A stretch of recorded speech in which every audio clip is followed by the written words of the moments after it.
You ready to start? Yeah, why don't you run this one? So can you just start by, I have a feeling I won't run it for long. Can you start by just telling us your name, what the position is you're running for, and a little bit about yourself, your bio, where you grew up, like what do you do for work? Definitely. Why you're running? Yes. So my name is Jessica Arsate. I am running.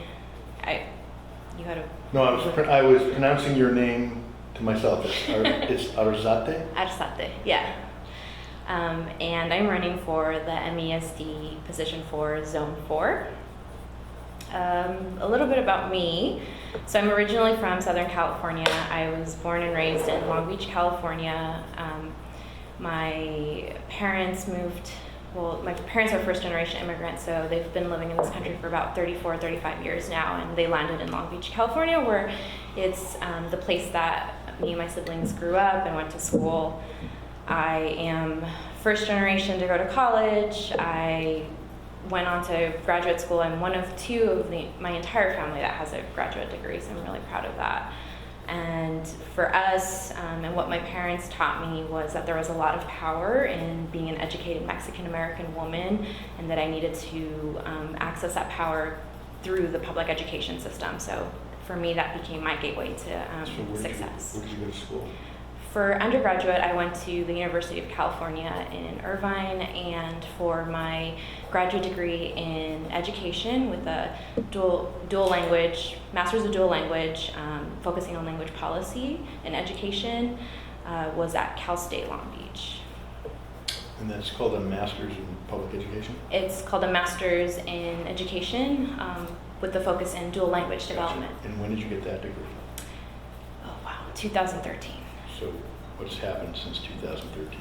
So since 2013, I decided to move to Oregon. I have family here who reached out and needed a little help. And as the oldest in my family, I took it upon myself to come up here and help the way that I could. So I landed in Portland, and I got a job at United Way. I started off still am in community impact, but I was working more closely with community partners, convening and working with partners that we gave grants to. Since then, I've transitioned into the Early Learning Multnomah Hub as manager, where I oversee the strategic plan, the state-mandated work plan. I do evaluation, and So I'm sorry, so are you working for the county? I'm not working for the county. It's kind of Because I said brings experience as early learning manager for Multnomah County, so I assume that meant that Multnomah County was your employer, but it's not. It's not. Who is? Still United Way? Still United Way. So with the Early Learning Hub, it's the Early Learning Multnomah Hub. So that's what I refer to it as Multnomah County. Gotcha. So why are you running for MESD? I have about 10 years now working in education. I started as a front office admin staff. I've worked as a teacher's assistant. I've worked in teaching capacities as an alternative education educator. For me, the MESD has really resonated with my values and just how I want to give back to the community, because I see a lot of those services reflected in how I grew up. A lot of my family reflected in the services that the MESD provides. They really do fill in gaps for students that wouldn't be guaranteed the level of supports that they need in order to succeed. And I think that the MESD is the perfect platform for that, to uplift student voices. So you wanted to get involved, you wanted to give back, but there were a lot of other things you could have done. There is, and I was... So talk to us a little bit about why MESD, which hopefully will include your overview of that agency and what it does well and what it doesn't do well. Definitely. So since moving here, I knew that I wanted to get involved. I wanted to serve in office, and since moving here, I'd spent a good deal of time trying to think of where that would be and where I wanted to sit and serve. Someone had initially mentioned the MESD to me back in 2013, and I did get to see the list of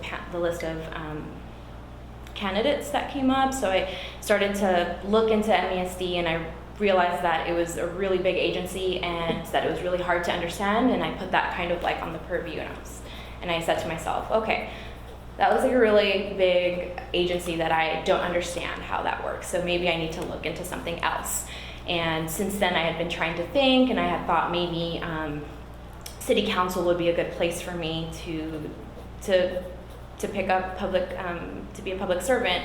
And I thought about things that I needed to do and in life and everything. I just never got to that point until recently someone reached out to me and said, hey, you have a passion for alternative education, you have a passion for these students that get overlooked and aren't guaranteed supports that they need, like special education, the one-on-one service that most districts can't afford to do on a big scale the same way that the MESD does. So again, what does MESD do well? Mm-hmm. What does it not do well? And is there a particular focus that you'd have if you were elected?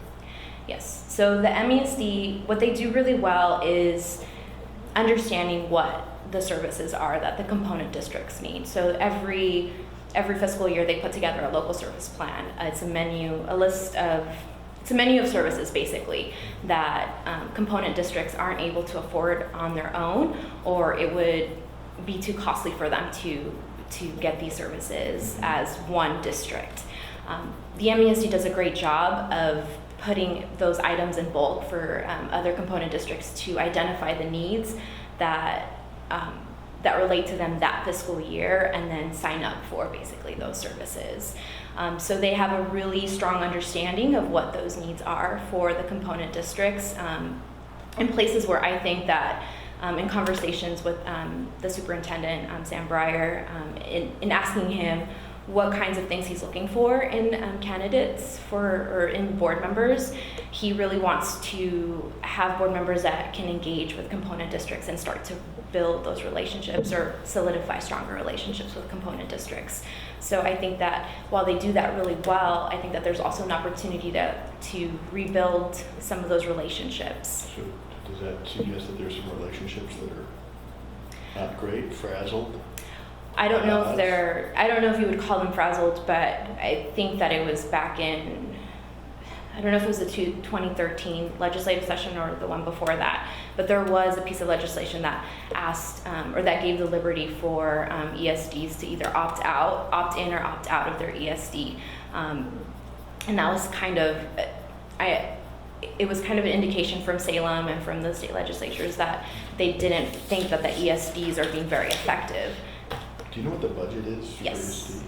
ESD? So the approved budget this year, I just wrote it down. It was $81 million, where 90% of that funding goes to component districts, and then the 10% stay within the MESD to do their functionings for things like outdoor school, for their school nurses, and the support, that special education support that they need, like at Wheatley, at Arata Creek, and then additionally their juvenile youth and youth that are incarcerated at Donald E. Long.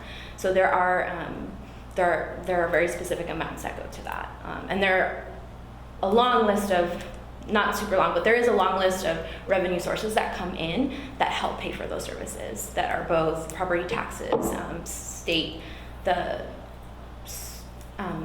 school state funds, other local services and other state services, as well as federal funding that comes in.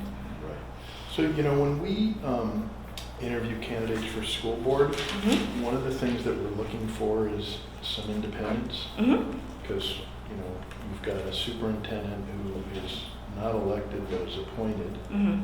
And the whole idea of a school board is that they act as sort of a governor, if you will, on Mm-hmm. that superintendent and have an independent view. And you're familiar with, obviously, all the challenges that the Portland School Board faces. You say you were recruited by the superintendent of MESD. I was not recruited by the superintendent of. Oh, I thought that's what you said. No, I did not say. So I've had conversations with him just in my own journey, as I've had conversations with other staff at MESD. Right. I've had conversations with other superintendents at other school districts that I. Can you demonstrate to us that you really would be an independent voice and you wouldn't just be a rubber stamp for Mr. Breyer?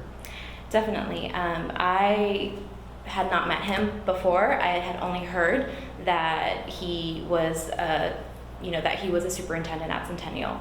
And before that, he was a principal at Butler Creek, and that he had that experience. And Centennial School District is my school's. It is the zone that I live in. But before that, I didn't have a relationship in that I knew him personally. I want to introduce myself to him as a candidate. Gotcha. So there's an existing incumbent Mm-hmm. who you're running against. Yes. And his name is? Francisco Acosta. Okay, so can you make the case why you and not him, given that he could argue, hey, I have experience. Yes. I know what I'm doing. I know my way around the building. Mm-hmm. Definitely. So I believe that I do provide a different perspective than the current incumbent, than Mr. Acosta. I've attended school board meetings where I've done scans of this current board, where I've looked to see just personalities and really, just how the board is functioning, to see if this was going to be a good space for me. And not singling him out, I felt like I brought in a different kind of expertise, and it was an expertise in systemic thinking and strategic planning. I'm a regional thinker, so it's the reason why I work for the Early Learning Multnomah Hub. I want to make impact on a regional level, and I think that the MESD is the place to do that. While I think that he is well-intentioned in wanting to sit on the board, and he does have that experience, I think that the amount of intelligence that I bring, the amount of enthusiasm that I bring, and willingness to learn and to really be an independent voice in that board, I think is what differentiates me from him. So are you saying that you'll just be a more energetic, more intelligent member, or do you approach the world in this job differently than he does? And if so, can you tell us how? Yes. So I have only met him once, and I've only introduced myself once to him. I don't think that I can say that I know enough about his work ethic to say that I will do things differently. But I do know that it's not just about intelligence. It's not just about energy. It's really about my willingness and ability to go in and be part of a cohesive group, because I'm not going to make a difference on my own. I as one board member am not going to make a difference, the same way that Francisco Acosta has not made a single difference on his own as a board. I'm just saying that this is a time where there are 4 seats coming up for election. The current chair will move on to a different state. So there's going to be a lot of new voices in there, and But a voter is going to want to know that if I vote for Jessica, here's what the emphasis is going to be at the MESD that it wasn't. That we're going to buy 5-sided pencils rather than 6-sided pencils, or that there's a recognition that there aren't enough ESL teachers in Hmong. You know this far better than I do. So yeah. Can you give us some sense of how your approach or your emphasis is going to be different from that of the incumbent or the existing board? So I think because of my work experience that I am in a really great position to be a strong board member in for this next election. I have a proven ability to work with community partners. Because of my job, I've been able to go out with different organizations, build relationships, build trust, come up with shared goals, and I'm a collaborator in that sense. So I've had a lot of experience working with organizations in a way where we're working to solve complex issues, like the very complex system that the early learning system is in Multnomah County. So I come at it from that kind of perspective, where there is so much opportunity for the MESD to engage with community partners. There's so much opportunity for the MESD to engage with other ESDs. There are 18 other ESDs in the state of Oregon that serve districts in very different ways. I know that the MESD is involved in, I don't know what the exact term is, but I think it's like the Cascade Education Alliance, where there's the Columbia Gorge, there's Northwest Regional, there is Willamette ESD, Multnomah ESD, and these together, the ESDs serve 50% of all of Oregon's K through 12 education. So there is a real opportunity here to bring somebody with the experience to really hone in on systemic change, to really hone in on what it takes to make an impact regionally for students. I come with the background of being a champion for education equity and understanding that the systems in place right now aren't working for our students, and I just don't see that from any other from any of my opponents. I don't see that experience. I've struggled in trying to understand why it is that both my opponents are running, why they're running for this race given their background. Mr. Acosta works in education. He's a security guard at his I don't know what high school it is, but he's in education, and I was wondering what led him to there. And I can't say that I've had that conversation with him or that I want to have that conversation with him, because it is kind of like a weird thing to have. And for my other opponent, again, I don't see the same kind of experiences and the same kind of relationship building, systemic work that I have. So I'm sorry, I still don't feel like you're answering my question, which may be an unfair question. That's appropriate, but I'm going to try again. Okay. What's the most critical thing you can say of ESD? You said that you didn't feel like the system was working for students. In what respect? It's not. So there's a reason. There's a reason why there are alternative education programs. There's a reason why there's funding going to schools like Wheatley School, Arata Creek, Burlingame Creek, I think is the name. And the reason why the Donald E. Long program is at the Multnomah County Youth Complex. Like, there are reasons why those things, very real systemic issues that put students in those places. You can't, so in something like special education, you can't just take a student out of their class and hone in on a separate place. Like, that is intermediary. You need to be able to transition that student back into their component district. You need to be able to transition that student back into the system. What I'm trying to say is that, like, those things exist because it's not working within the normal framework of how traditional education is seen. Go ahead. ahead.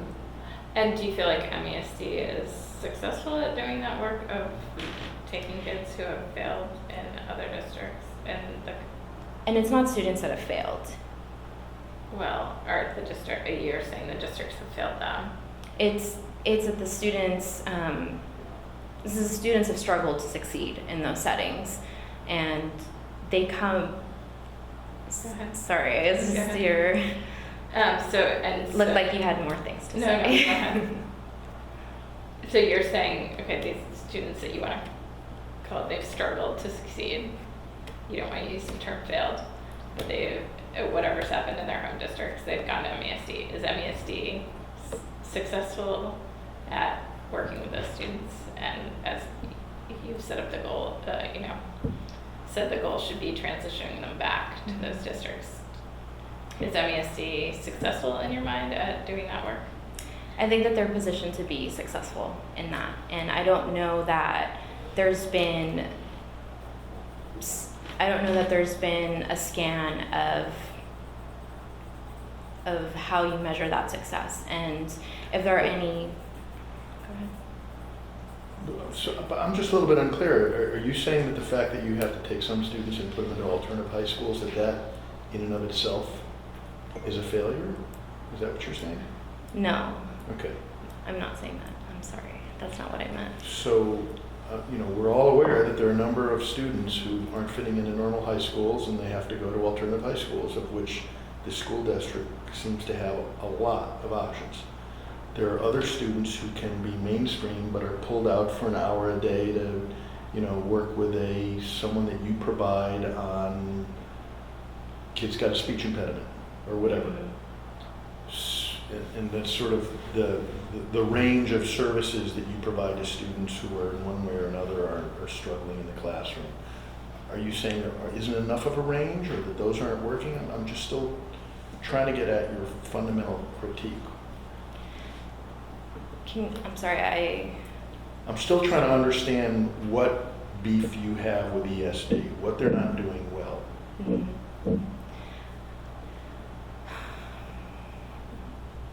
I mean, that's a good question. So what I think that they could be doing better is communicating out externally where it is that they are doing well, because I think that there is a lot of mystery for those who don't know what the ESD.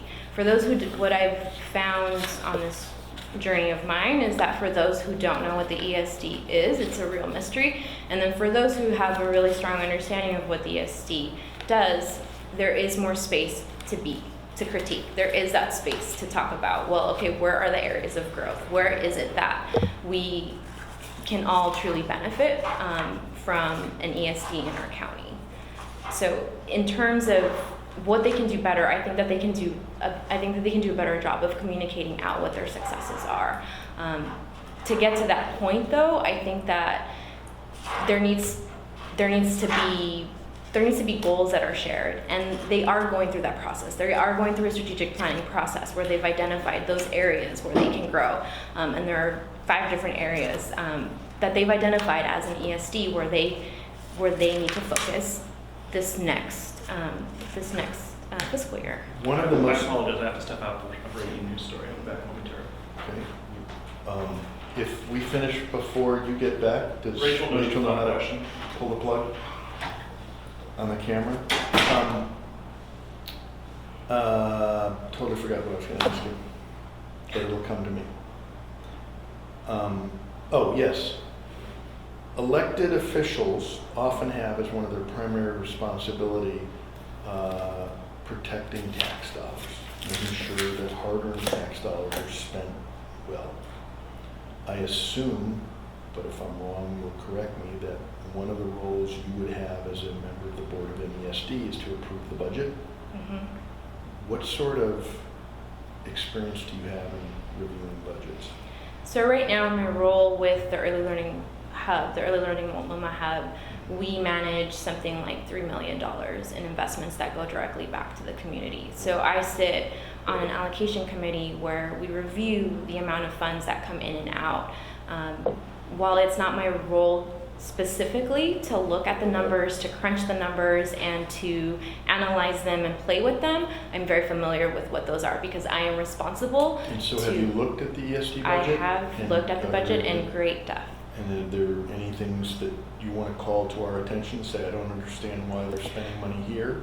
Well, there are places that I imagine that as I continue being a candidate and if elected, that I will get a better understanding. I need more clarity around what it really does take to operate MESD functions that aren't part of the 90% that go back to component districts. So that 10% that go back, which is the overhead, basically. it's I think they call it the contingency fund. I'm not 100% sure, but I think that that's what it ultimately comes down to, and it's something like $8 million. What do you understand to be the time commitment involved to be a member of the board? So aside from going to board meetings, aside from Which are, those, monthly or? yes, Monthly board they meetings? happen. They happen monthly. I imagine that there will be a learning curve, as I've never sat on a board before and I've never been an elected official before. I am very aware of that, and I am ready to commit to what it's going to take for me to get there. Right. I am lucky enough that my job is flexible in allowing me that space and that opportunity.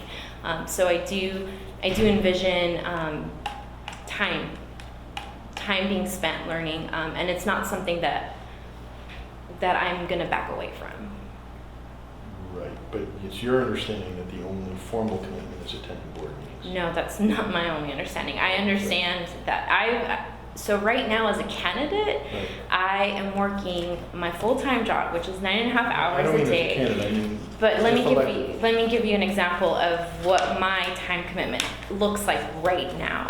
I'm spending roughly 3 to 4 hours after I've already worked a full-time job every single day. I'm spending my time on the weekends talking to voters in my neighborhood about the MESD. So I'm answering a lot of really difficult questions about, very similar to what you're asking me, what am I gonna bring and how am I different?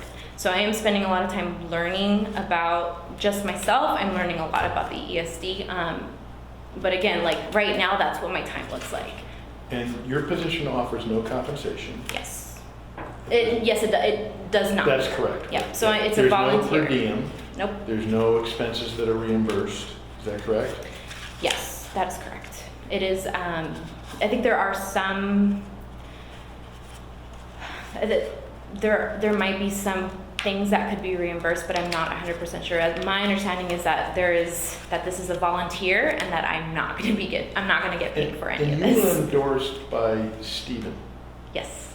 So he's the chair of the MESD, and he decided to get involved in a race in which there was an incumbent and endorse the non-incumbent. That's a little unusual.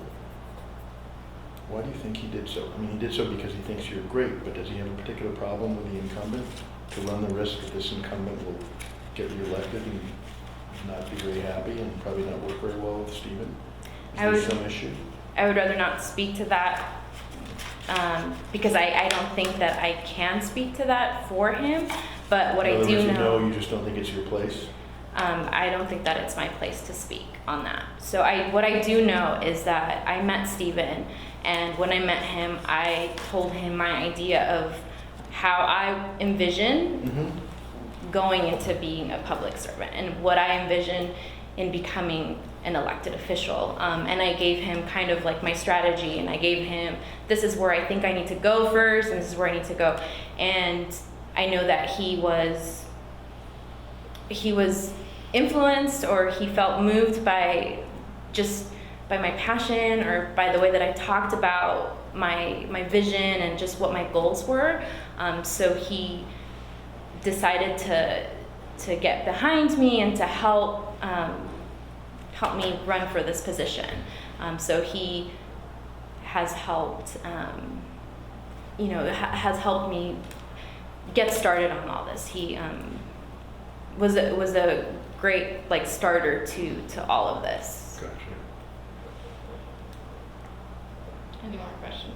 I have lots more, but I'm going to pause because I feel like I've Well, been stealing your time. no, I'm good. How much money have you raised for this race? I think I'm at 6,000 right now. Who've been your biggest contributors? Who have been my biggest contributors? The biggest donation that I got was a $1,000 donation From Stand for Children. Gotcha.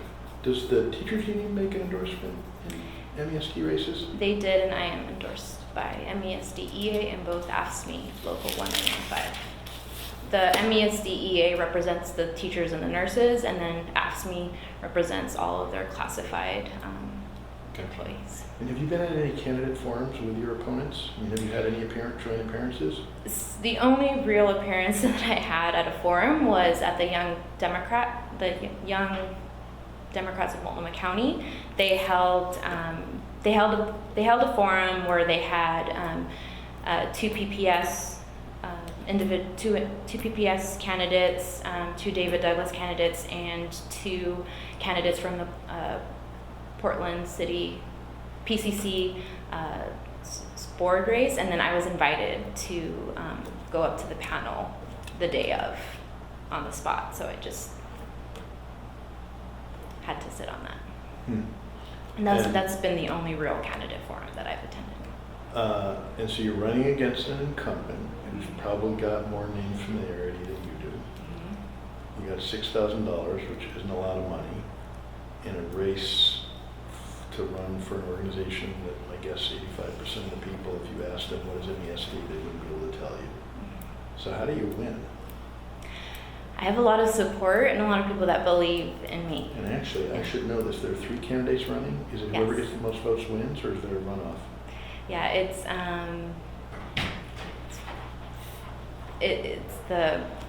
whoever gets the most votes. So it's Yeah. just winner takes all. There's not a runoff. Yeah. So then how do you prevail? So again, I have a lot of support and I have a lot of people who are behind my candidacy. We have very targeted voter outreach. We are looking at a lot of voter information. We're looking for voters who are 4 for 4 in Centennial, David Douglas, and Park Rose. When you say we I is have your a team. campaign? Yep, I have a team. How can you have a team? They're all You have volunteer. $6,000. Yeah, they're all volunteering their time because they believe that I bring an edge and that I am the right Are candidate they for affiliated this. with AFSCME and are you using They are their not. So where are you getting mailing lists? Who's doing the research for you? So with the mailing list, we put a request through Multnomah County Elections, and we gave them the parameters for what it is that we were looking for. They gave us a list. We sat down, we looked at it, we made adjustments to it, and narrowed it down to sending a mailer to roughly 8,000 voters, which is more than what I would need to win this election, given that only 17% show up to this election. There are 86,000 registered voters in my zone. The last comparable election looked something like 13,000 people voted specifically for this, and this when Frank Acosta was the only person running for that race. And your zone is, I know your position 4, but what are the It's geographic boundaries? David Douglas, Park Rose, and Centennial School District. It's everything east of 82nd to 181st. Gotcha. Do you think outdoor school is worth the money? Definitely, Okay. I did. And how are you going to vote on the Portland Public School bond there? I am not in that. Oh, right. Yeah, I'm not in that How would you vote? district. That's an unfair question. Yeah, it is a very unfair question. I've been following it. Yeah, I've been following it, and I'm, familiar with what people are saying, but I just. Okay. And you are in fact fluent in Spanish? English was my second language, so Spanish is my native language. Okay. So we traditionally have a fun question at the end of these. Good. The fun question is, how are you describing your high school yearbook? Or if you weren't, how would you have been describing your high school yearbook? That's a hard one.